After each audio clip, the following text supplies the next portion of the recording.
বাচ্চাদের টিফিনে কিংবা সন্ধ্যায় চায়ের সঙ্গে সবারই খুবই পছন্দের একটা রেসিপি ফ্রেঞ্চ ফ্রাই। আসসালামু আলাইকুম, কেমন আছেন সবাই? আশা করছি অনেক ভালো আছেন। আলহামদুলিল্লাহ আমি অনেক ভালো আছি। তো শীতের এই সিজনে নতুন আলু দিয়ে ফ্রেঞ্চ ফ্রাইটা খুবই মজাদার একটা রেসিপি। আসলে পুরাতন আলু দিয়ে ফ্রেঞ্চ ফ্রাইটা অতটা ভালো হয় না, নরম হয়, আর নতুন আলু দিয়ে করলে খুব মুসমুসে হয়। তো আমি আজকে ফ্রোজেন পদ্ধতি সহ আপনাদের সঙ্গে শেয়ার করব। তো এখানে আমি 1.5 কেজি আলু নিয়েছি, সুন্দর করে পরিষ্কার করে কেটে নিলাম। তাহলে কাটার সময় খেয়াল রাখতে হবে খুব বেশি যেন মোটা না হয়। তো আমি সবগুলো আলু এভাবে কেটে নিয়েছি। এখন সুন্দর করে এটা পরিষ্কার করে ধুয়ে নিব। চুলায় আগে থেকে পানি বসে দিয়েছিলাম, তো পানিতে একটু লবণ দিয়ে নিলাম। এটা অপশনাল, না দিলেও চলবে, আমি দেই তাই এটা দেখালাম। তো এটা একেবারে ডুবো পানিতেই ভাপ দিতে হবে, এটা কিন্তু সিদ্ধ করা যাবে না, ভাপ দিতে হবে। নতুন আলু কিন্তু একটুতেই সিদ্ধ হয়ে যায়। তো এখানে আমি 20% মতো ভাপ দিয়ে নিব। তো আমার ভাপ দেওয়া হয়ে গিয়েছে, এখন আমি পানিটা ঝরিয়ে নিব।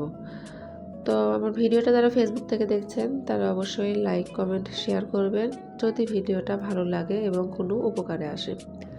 আর যারা ইউটিউব থেকে দেখছেন তারা একটা সাবস্ক্রাইব করবেন এবং পাশে থাকা বেল আইকনটা চেপে দিবেন, যাতে করে যখনই আমি কোনো নতুন ভিডিও ছাড়ি সঙ্গে সঙ্গে আপনার কাছে নোটিফিকেশনটা চলে যায়।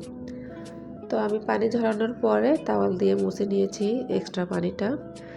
তারপরে চুলায় চলে আসছি, এটা ডিপ ফ্রাই করছি। তো এখন ডিপ ফ্রাই করব আমি এটা 60% ডিপ ফ্রাই করার পর এটা উঠিয়ে রাখবো, একেবারে ঠান্ডা করে নিব উঠিয়ে রাখার পর। তো সবগুলো আলুই কিন্তু আমি এইভাবে ডিপ ফ্রাই করে নিচ্ছি, খুব বেশি করা যাবে না। আসলে মুসমুসে ফ্রেঞ্চ ফ্রাই করার টিপসটাই হলো এটা, যে এটা 2বার ফ্রাই করতে হয়। একবার ভাজার পরে ঠান্ডা করে নিয়ে তারপরে আবারও করতে হয়। তো আমি এই যে সবগুলো ভেজে এভাবে ঠান্ডা করে নিচ্ছি। ঠান্ডা হওয়ার পর এখন আমি বক্সে করে উঠিয়ে রাখবো। যাদের জিপলক ব্যাগ আছে তারা জিপলক ব্যাগে রাখতে পারবেন, তো আমার কাছে ছিল না তাই আমি বক্সে করে রাখছি। তো আমি প্রথমে টিস্যু বিছে নিয়েছি, তারপরে বক্সে করে আলুগুলো রাখলাম। তো আমি 3 ভাগ করেছি, এখানে 2 ভাগ রেখে দিলাম, আর এই যে 1 ভাগ আমি ভাজবো এখন। তো এটা কিন্তু একেবারে পুরোই ডিপ ফ্রাই করতে হবে, আর এখন একেবারে লো হিটে ভাজতে হবে।